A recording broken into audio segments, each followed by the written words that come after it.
अध्यक्ष महोदय जी, मेरा सवाल है, मैं सीधे सवाल भी आना चाहूँगी विषय, क्योंकि जो जानकारी थी इसमें वो बताया गया है कि ऐसा कोई मद नहीं आया है, सीएसआर से संबंधित कोई फंड नहीं आया है।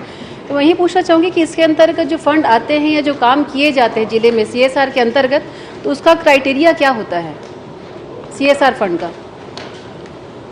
माननीय अध्यक्ष महोदय, सीआरएस मद का जो पहले राज्य शासन में आता था और उसको भारत शासन ने अभी बंद कर दिया है।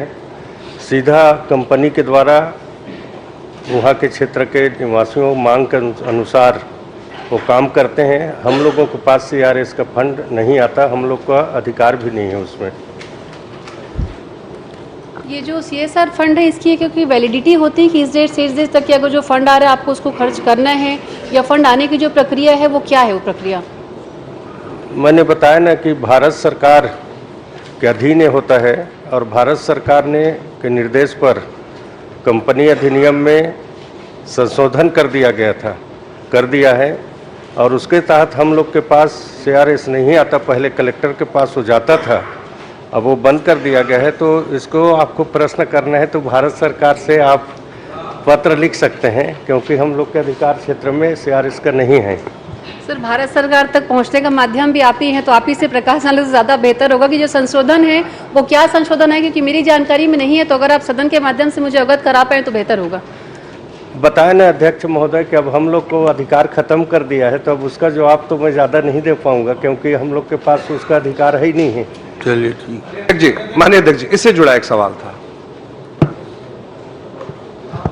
मैं माननीय अध्यक्ष जी, मैं माननीय मंत्री जी से जानना चाहता हूं कि सबसे ज़्यादा परेशानी हमारे क्षेत्र में है कि सीएसआर मद को ये जो औद्योगिक घराने हैं, जो औद्योगिक उद्योग हैं, ये ईमानदारी से इम्प्लीमेंट नहीं करते हैं। उन क्षेत्रों में ये सीएसआर मद का पैसा खर्च नहीं करते हैं, दूसरी जगहों पर खर्चा करते हैं या फिर उसमें गड़बड़ करते हैं।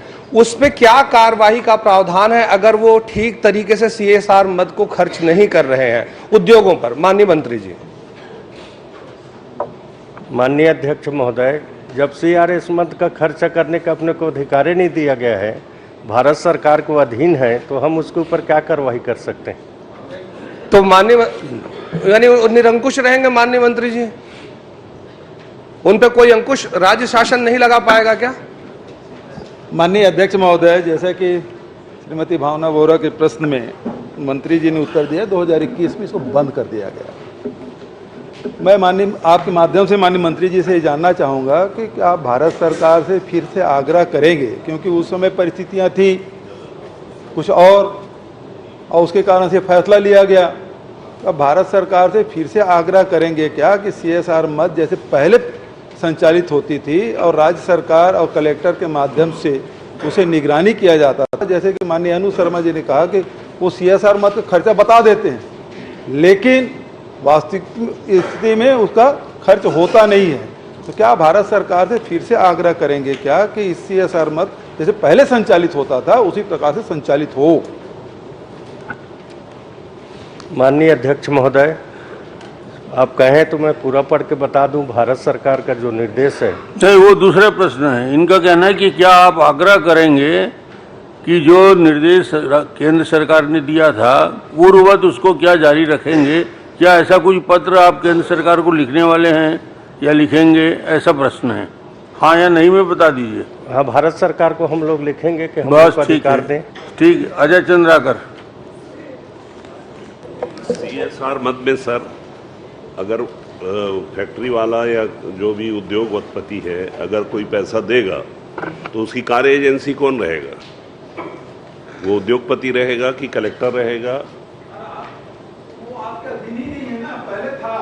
नहीं है, तो इसीलिए मैं कहा कि तो भारत सरकार से तो अनुरोध करके फिर से जो पुरानी व्यवस्था है वो लागू कर दी जाए। माननीय अध्यक्ष जी, मैंने सवाल पूछा था उसका, मैंने सवाल का जवाब पूछा था, उसमें इतनी अनियमितताएं दिख रही हैं जो जवाब आया उसमें। आप बिल्कुल सही प्रश्न उठाए हैं। मैं मंत्री जी आपसे सिर्फ ये विनम्रता पूर्वक जानना चाहता हूं कि मान लीजिए अब पहले कलेक्टर को आता था, अब वो बंद कर दिए हैं बोल रहे हैं आप, तो वो पैसा कैसे देता है, किससे पूछ के देता है और कौन एजेंसी से काम होता है?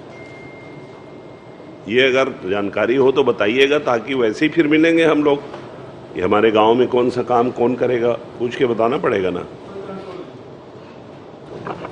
माननीय अध्यक्ष महोदय, जैसे अपने को अधिकार नहीं है और उसको अधिकार कंपनी को ही दे दिया गया है कि वह उस क्षेत्र के जनप्रतिनिधि जो भी बातचीत करके अपने काम कराते हैं, तो उस हिसाब से काम हो रहा है। बाकी हम माननीय पूर्व मुख्यमंत्री जी ने कहा, हम निश्चित तौर पर भारत सरकार को पत्राचार करेंगे कि वो अधिकार अपने को दे, तो काम हो सकता बस है। एक छोटा सा सवाल पूछना चाहूँगी माननीय अध्यक्ष महोदय, आपके माध्यम से मंत्री जी से पूछना चाहूँगी, अगर हमारे क्षेत्र में कोई कंपनी है और अगर उस पर न राज्य सरकार का अधिकार है, ना वहाँ के स्थानीय प्रतिनिधि का अधिकार है, ना कलेक्टर का अधिकार है, तो फिर उस पर अधिकार किसका है, मुझे बताने का आप कष्ट करेंगे।